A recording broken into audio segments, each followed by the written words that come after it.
episode 2 of Let's Talk, ladies and gentlemen. You know what I like to say to that? Let's go!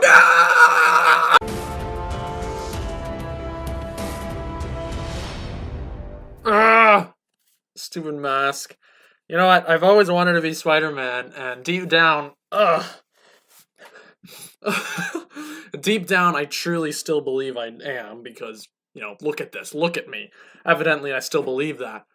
But I don't understand how he gets in and out of this costume so easily. Like, in the movies, they make it look so obvious, so clean, so quick. It's not. Trust me, it really is not. But, with all that being said, welcome to episode number 2 of Let's Talk. Yeah, I mean, I'm wearing a Spider-Man costume a little bit after Halloween, but it's okay. Halloween may pass, but justice never passes, so I always need to be ready. But in reality, I hope you all had a very safe and happy, very fun-filled Halloween. I saw a lot of spooky stuff. And that's pretty much what today's episode is going to be focused on. Some spooky stuff, some stranger stuff, some stranger things, probably, maybe, definitely stranger things. But before we get to that, just an update on kind of how, I guess, this series is going to work. First episode, as I said, if you haven't watched it, go check it out. I'll leave a link in the description down below. But each episode is going to be, I'm going to bring a few topics, we can talk about them, we'll go from there, and I just, shoot my shit for the rest of the episode. What one of my friends mentioned to me, and what I always wanted to do, and thank goodness to him for asking a few questions and comments below, is I'm going to kind of break it down half and half truth to shit, half Q&A, ask me anything, and I'll answer them. So we'll get back to the ask me anything later on. As for now, we're going to talk about Stranger Things. All right. This I gotta pull up here. I'm gonna get very, very much into this. Is my hair? This is usually you get hat hair. This one you got mask hair. So it leaves the same effect though. That same gross effect. But Stranger Things season 2 just came out a few days ago, and prior to season 2, getting released, I hadn't seen anything about Stranger Things. I've heard about it. I heard it was great. I heard how 80s it was, and I love the 80s. It's so cool. But I just never got around to watching it. I'm always one of those people that, the hype train passes, and then I'll be like, you know what? I'll watch it later on. That's what I did for Breaking Bad. I just waited till everything was done, and then within a month or two, I watched everything. It was great. But Stranger Things, I had time off. It was Halloween weekend. I figured what better time to just, sit through and watch seasons 1 and 2. So that's pretty much what I did. I binged seasons 1 and 2 within, 3-4 days. And I'm pretty proud of myself. I'll give it to myself. It was probably a little unhealthy. I'm not going to lie, but I did it. And I will say it was definitely worth it. Let's start off with season 1, though. Season 1, what else can you say? People have been praising it for the past year, and it definitely deserves the praise. Overall, it was so good.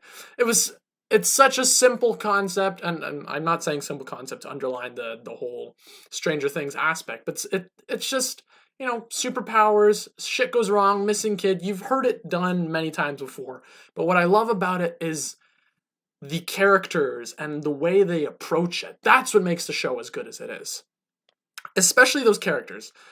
Let's talk about Mike. Mike, first of all. Finn from It. Great movie.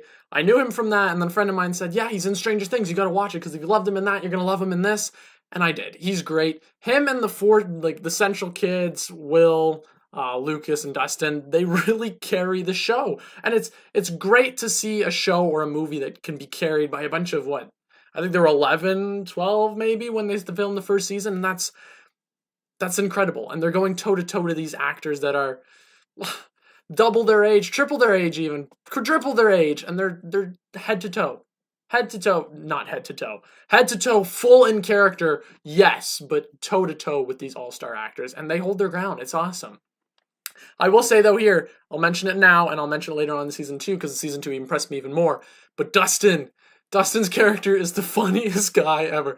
Think of Mike from It, all those under your breath kind of comments. Mike from It is Dustin from Stranger Things, and he's great. He has so many great moments in season 1, and season 2 it just carries on even more, and there's something cool that happens in season 2 that I really like, and I'll talk about later on.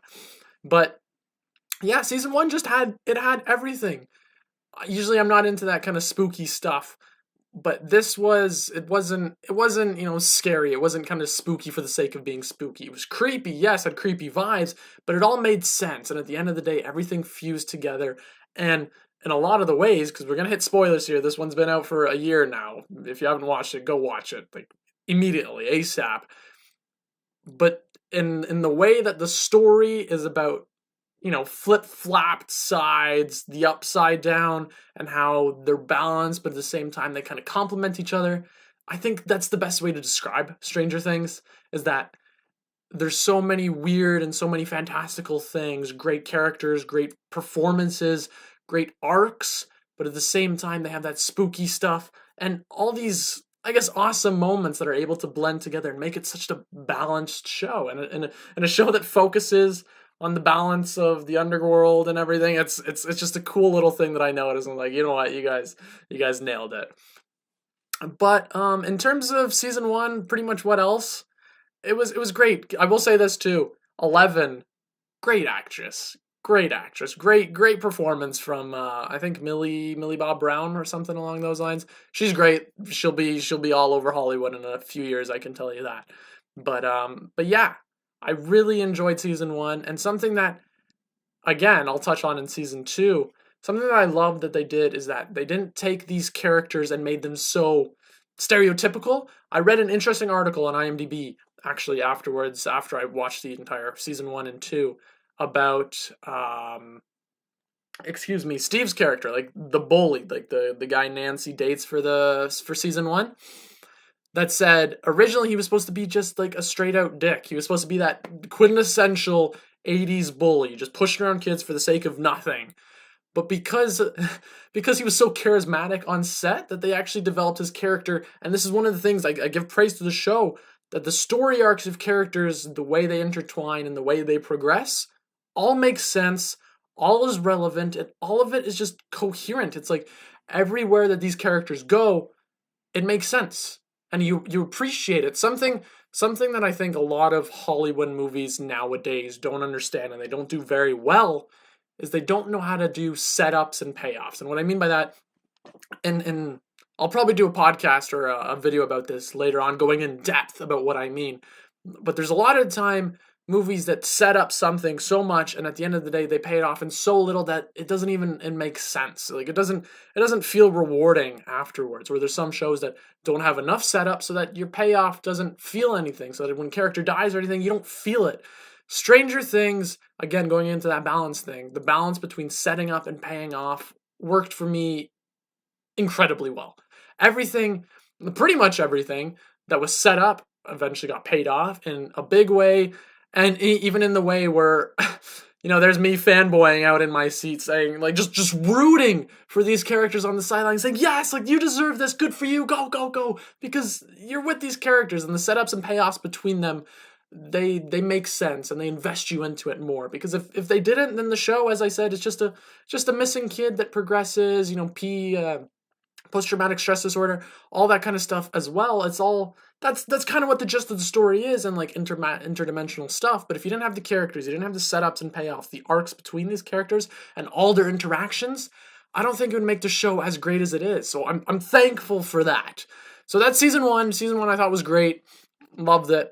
Season 2, for me, it continued the momentum, 100%. For me, the first episode or two, I was kind of not worried, but just in the scape of, where is this going? You know what I mean? Like, what is happening? I need something to draw me in. Season 1, what I love so much about it is that immediately, first episode, you know the gist. It's a missing kid. Everything's gonna roll from there. Season 2, you get characters carrying over from there, and you see again their arcs progress, and for the first episode or two it just feels like that's all that's happening, the progression. And then after, when the real plot kicks in and you get really going, that's when I think it goes really forward, and it gets a lot better. But don't get me wrong, episodes 1 and 2, they're still great. It's a lot of the carryover and characters progressing, and you're trying to figure out what's happening. Once you figure out where the season's going, you're fully on board. At least I was. I loved it. I thought it was great. And again, going with these characters, I'm going to come back to Dustin here, because Dustin, his character arc in this one, I think is what made me love him even more. Because in the first one, he's very dorky, doesn't talk to anyone. He's got that Marco, like my kind of humor, which I love about him. But in this one, him and Steve, two of the I think the coolest characters in the series, they team up and they have like this brotherly bond, kind of like this babysitter, kind of looking up to you. I look up to you like a dad, like a brother, whatever. And there's something so sweet about it. It's something there's something so sweet about this entire show that I get whenever I watch a movie that focuses on kids, I guess, and that togetherness that they have. I had it when I watched It earlier this year, how they all just come together and it's like, man, I wish my childhood I had kids or friends that would be willing to risk their life to save the world with me. It's like, obviously nothing like that ever happened. Or did it? But if it did, I wish I had these kids or these kind of friends to go along the road with me. And just something about these kind of movies or these kind of shows always just warms my heart. And it just they're so good. And that's what I love about these things. But yeah, Steve, Dustin, again, great. 11, I like the way they took her character. Again, I'm going in spoilers here in case you haven't noticed. That she wants to fit in, that she wants to just be herself, but she can't. She can't, and she's still trying to figuring out who she is. The first season was a lot of, obviously, figuring out who she is, but it was figuring out how this world works, how people interact. At this point, she kind of knows how everyone works. Again, she learned stuff along the way, but it was more of what she wants to do with her life and where she wants to stand. There's cool stuff where she goes and sees her mother, cool stuff where she finds she's got a sister, and that's an episode that just focuses on them. And in retrospect, it kind of feels out of place, but in, the full picture, it makes sense. Like everything, as I said, everything sets itself up, everything pays itself off. Because at the end, if, 11 saves the day and there's no, I guess, flashback to her and her sister figuring out, oh, this is what you're standing for, this is what you're meant to be, then it wouldn't work as well. So because it was set up again, it paid off really well in the end. So I can't complain too much about an episode that just focuses on 11. Again, everything, like, what else can I say about Stranger Things? I will say this, though. I will say this. Everyone talks about the performances. Everyone talks about how awesome the show is. But I will say this. The score. The music in this series is so good. Not just, the 80s throwbacks and everything. Great. Love the 80s music.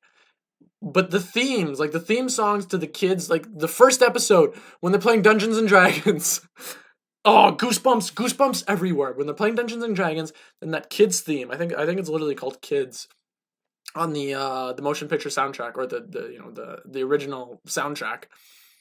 You get that techno vibe, but it makes you feel happy and at the same time sad and like confused and you just want to go on adventure. It's just this is what I love about Stranger Things. It's the togetherness of all the kids. It's the cool elements, how they blend everything together, these setups and payoffs, the relationships between these characters. That's what makes it thrive.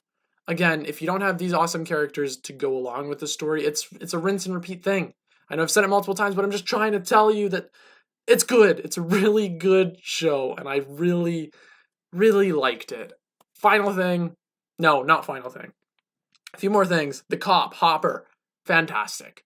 Like David Harbour. Pretty sure that's his name. I don't have it in my notes here, so I'm sorry if it's not his name. But he was great.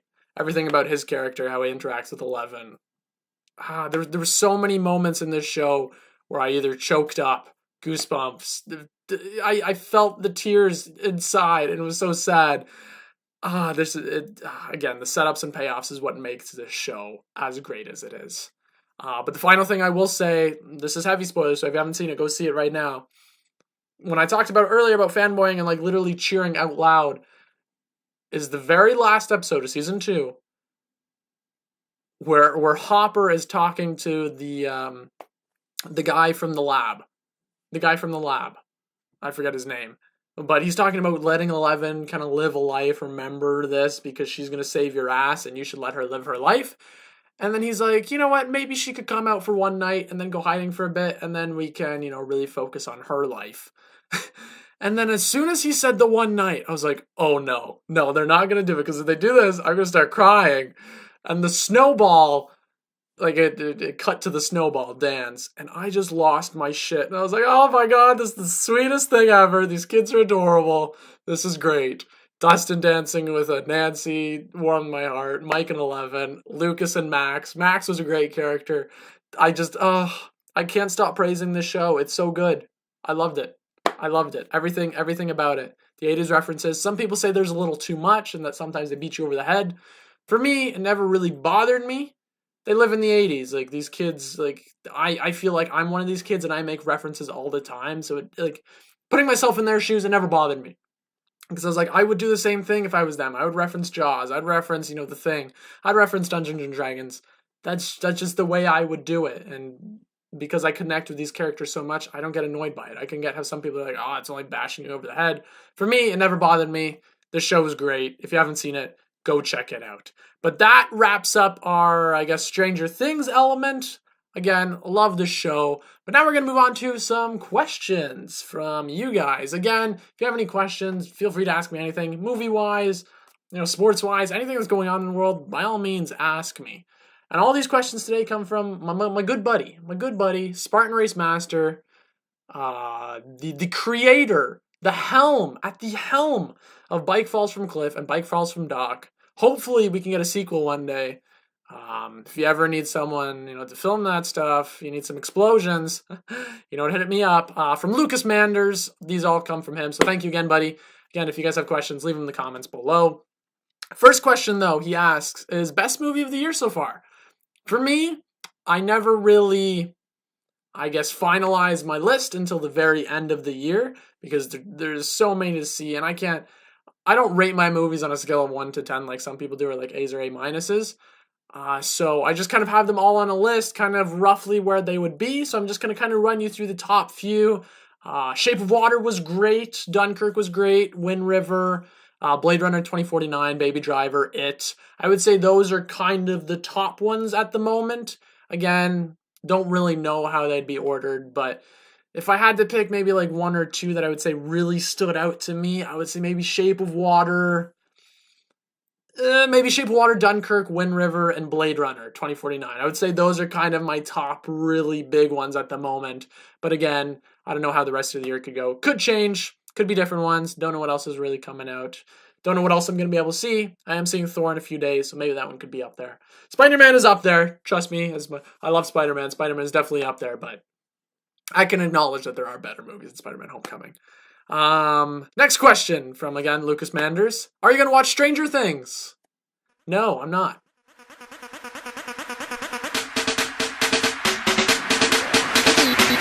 Deal with it. Next question. How's life? Thank you. Thanks for asking, buddy. I hope you're doing well too. Wherever you are, I know where you are. You're enjoying the vast ocean views of Australia. Hopefully you're enjoying yourself. But yeah, life's good. I'm just kind of relaxing, enjoying it day by day. Got other projects on the plan and kind of moving forward from there, working, making that money.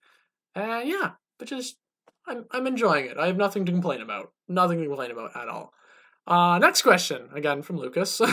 Favorite TV show? Favorite TV show? How long have I been talking? Okay, I should. Okay, I got enough for these last few questions. Don't worry. Favorite TV show?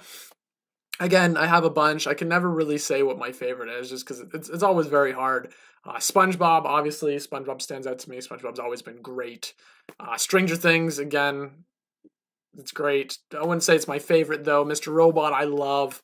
But if I had to pick one that I think stands above everything else, I mentioned earlier on in the show, Breaking Bad. It's one of those shows that hit me so deep to the core and just affected me on a personal basis that no other TV show, no other movie has done that as well as Breaking Bad did. I was with these characters for, I don't even know how long.